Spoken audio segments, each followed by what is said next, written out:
Welcome to our Chotilal Science classes. Hello student, myself Chotilal Kumar, science teacher. Class 1, subject science, chapter 1. Today we will learn living things and non-living things. As you know student, there is a lot of very problem reading writing in lockdown.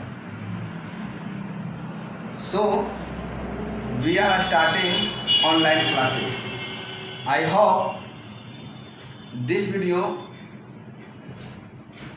very beneficial to all students. Okay student, now let's go today's topic, living things and non-living things. So student, आज हम लोग जानेंगे living and non living things, मतलब है इसका हिंदी में जीवित प्राणी और निर्जीव वस्तु। तो आइए आज हम जानते हैं कि जीवित प्राणी और निर्जीव वस्तु में क्या क्या अंतर होता है, what difference between living things and non living things. Okay student, तो आप ध्यान से इस वीडियो को देखेंगे और समझने का कोशिश करेंगे। ओके, तो स्टार्ट करते हैं सबसे पहले living things. Okay, living things में ऐसा क्या है जो वो लिविंग थिंग्स होता है। सो फर्स्ट फील, फर्स्ट में है फील। जैसे बच्चों, जब आप कभी स्कूल में रन करते हो या कभी लंच करने वक्त आपको कोई धक्का दे देता है, आप गिर जाते हैं, गिर जाने के बाद फिर आपको चोट लगता है, तो आपको महसूस होता है कि हमें दर्द हो रहा है कहीं ना कहीं। तो वो दर्द ही हम लोग को फील महसूस करवाता है कि हमें कहीं पे दर्द हो रहा है। ओके स्टूडेंट, तो अभी हम सेकेंड है move.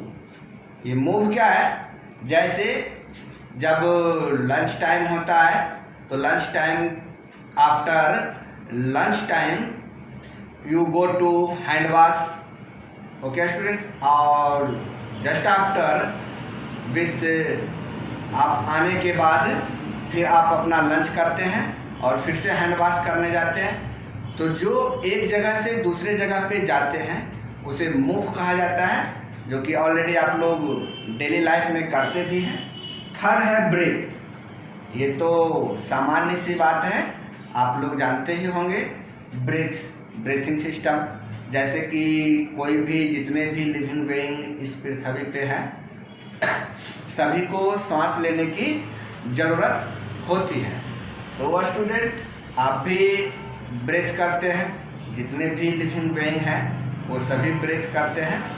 And grow, yes student, grow.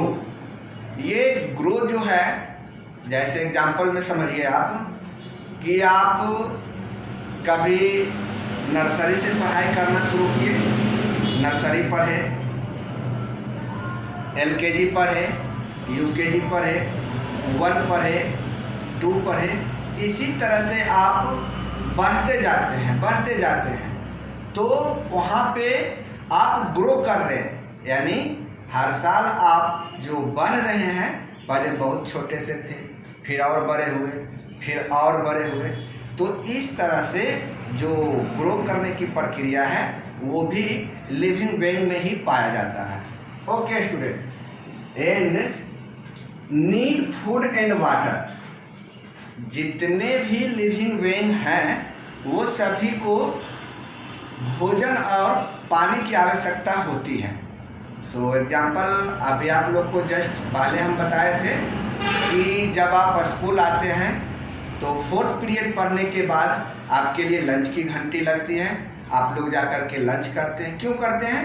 क्योंकि 4th पीरियड पढ़ते पढ़ते आपको भूख लग जाती है, आपका जो एनर्जी है कम हो जाता है और एनर्जी कम होने के वजह से हमें भूख लगती है। तो बच्चों, अभी ये भी हम लोग समझ गए कि लिविंग बीइंग को फूड और पानी की आवश्यकता होती है। लास्ट है रिप्रोडक्शन। बच्चों इसे थोड़ा सा ध्यान से समझना है। रिप्रोड्यूस, अब ये रिप्रोड्यूस क्या है? तो रिप्रोड्यूस ये पृथ्वी पे जितने भी लिविंग बीइंग हैं वो सभी किसी ना किसी तरह से रिप्रोड्यूस करते हैं, यानी अपने पॉपुलेशन को वो बरकरार रखते हैं ताकि वो पृथ्वी पर से विलुप्त ना हो जाए। जैसे बच्चों अभी ये रिप्रोड्यूस के बारे में हम लोग जान रहे हैं। रिप्रोड्यूस हम उसे कहते हैं जो जीव अपने जैसा संतान के रूप में जन्म देता है उसे ही रिप्रोड्यूस कहा जाता है। समझ गए आप लोग? रिप्रोड्यूस कोई भी जीव हो, एवरीवन, ह्यूमन, प्लांट जब भी रिप्रोड्यूस करेगा तो प्लांट को ही रिप्रोड्यूस करेगा। ह्यूमन जब भी रिप्रोड्यूस करेगा तो ह्यूमन को ही रिप्रोड्यूस करेगा। एनिमल जब भी रिप्रोड्यूस करेगा तो एनिमल जैसा ही रिप्रोड्यूस करेगा।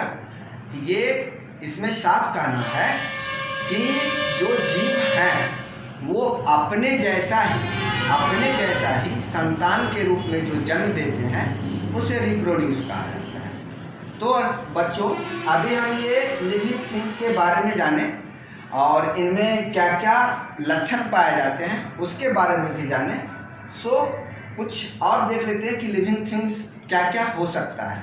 जैसे animal, birds, plants and tree, human, ये सभी वस्तुएं लिविंग थिंग्स हैं। तो आइए थोड़ा सा हम फिर से रिपीट कर लें। फील, लिविंग थिंग के जो पहचान होते हैं, उनकी जो विशेषता होती है, उनको हम लोग थोड़ा सा फिर से देख लेते हैं दोबारा। फील मतलब समझ गए होंगे आपको, जो महसूस होता है, जो आप महसूस करते हैं। जैसे महसूस करते हैं सर गुस्सा हो गए, जैसे आप सर जैसे ही क्लास में एंट्री लिए तो आपको लगता है सर आज हैप्पी मूड में है या फिर बैड मूड में है, तो आपको समझ में आना चाहिए फील। मूव, जो आप एक जगह से दूसरे जगह पे जाते हैं। थर्ड ब्रेथ तो कॉमन है, सारे आप सब ब्रेथ में जो कहा जाता है कि आप ऑक्सीजन लेते हैं और कार्बन डाइऑक्साइड गैस छोड़ते हैं। प्लांट जो है वो कार्बन डाइऑक्साइड लेता है और ऑक्सीजन को छोड़ता है। फोर्थ ग्रो, वो भी समझ गए आप लोग। जैसे आपकी जो है क्लास बाय क्लास जो आप आगे बढ़ते जाते हैं वो आप ग्रो करते जा रहे हैं। और नीड फूड, वाटर, तो ये फूड और वाटर सभी लिविंग बीइंग को आवश्यक होता है और उन्हें हर हाल में चाहिए। नीड फूड एंड वाटर इसलिए चाहिए ताकि वो ग्रो कर सके। और लास्ट है आपका रिप्रोड्यूस। तो रिप्रोड्यूस बच्चे हम लोग समझे कि जो जीव अपने जैसा बच्चे के रूप में या संतान के रूप में जन्म देता हो उसे ही रिप्रोड्यूस कहा जाता है। तो अभी हम ये लिविंग थिंग के बारे में समझे। आगे हम बात करते हैं नॉन लिविंग थिंग्स। ये नॉन लिविंग थिंग्स क्या है तो इसके बारे में भी थोड़ा सा हम लोग जान लेते हैं। Non living things can not feel. Non living things जो होता है वो उसको कभी कुछ फील नहीं होता है। जैसे आपके पास बुक है, आप लोग के पास से कभी कभी क्या होता है बुक गिर जाता है, या आपके हाथ में पेंसिल होता है वो पेंसिल कभी नीचे गिर जाता है, तो क्या कभी पेंसिल आपसे बोला है कि हमें दर्द हो रहा है? नहीं ना, तो ये उसे फील नहीं होता है। कैन नॉट मूव, सेकेंड है वो मूव भी नहीं करता है, वो एक जगह से दूसरे जगह खुद से नहीं जा सकता। यदि आप उसको अपने स्कूल बैग में रख लेते हैं तो वो आपके साथ स्कूल चला आता है, तो वो खुद से एक जगह से दूसरे जगह पे नहीं जा सकता है, वो मूव भी नहीं कर सकता। थर्ड है कैन नॉट ब्रेथ, उसे कभी आप ब्रेथ करने की भी आवश्यकता नहीं होती है। फोर्थ है कैन नॉट ग्रो, ये तो बहुत अच्छी बात है। आपके पास जो पेंसिल होता है वो पेंसिल दिन ब दिन छोटे होते जाता है, स्मॉल साइज का होते जाता है। कभी आपने देखा है कि आपका पेंसिल कल इतना सा था तो आज इतना सा हो गया? नहीं ना। तो जो नॉन लिविंग थिंग्स हैं वो ग्रो भी नहीं करती and can not need food and water. ये भी बात आपको सीधा समझ में आ जाएगा। जैसे आपका पेंसिल है, इरेजर है, और बॉक्स है, बैग है, बुक है, ये सारी वस्तुएं आपको कभी भोजन और पानी मांगा क्या? नहीं, ये भी आपको भोजन और पानी नहीं मांगता है। तो नॉन लिविंग थिंग्स को ना भोजन की आवश्यकता होती है ना पानी की आवश्यकता होती है। लेकिन बच्चों, अगर आप गलती से कहीं बुक पे पानी डाल दिए तो आपका बुक खराब हो सकता है। तो इसलिए हमें वैसा काम नहीं करना है। कैन नॉट रिप्रोड्यूस, अब जो नॉन लिविंग थिंग्स है वो कभी रिप्रोड्यूस भी नहीं करता है। इसका भी एग्जांपल आपके सामने है। जैसे आप अपने कंपास बॉक्स में एक पेंसिल रखते हो और उस पेंसिल को आप 1 मंथ, 2 मंथ, 3 मंथ बिल्कुल आप उसको बंद करके कहीं पे एक जगह रख दो। आफ्टर 3 मंथ जब आप उसको खोलोगे तो वहाँ पे आप देखोगे कि पेंसिल को आपने जैसे रखा था वैसे ही रखा हुआ है। उसमें एक कोई अलग से तो कोई पेंसिल नहीं आया। यदि वो अलग से पेंसिल उसमें आ जाता तो हम लोग समझते कि वो भी रिप्रोड्यूस, लेकिन ऐसा नहीं होता है। तो बच्चे, अभी हम लोग समझे living things and non living things. ये सारी बातें को आप अच्छी तरह से समझ लीजिए।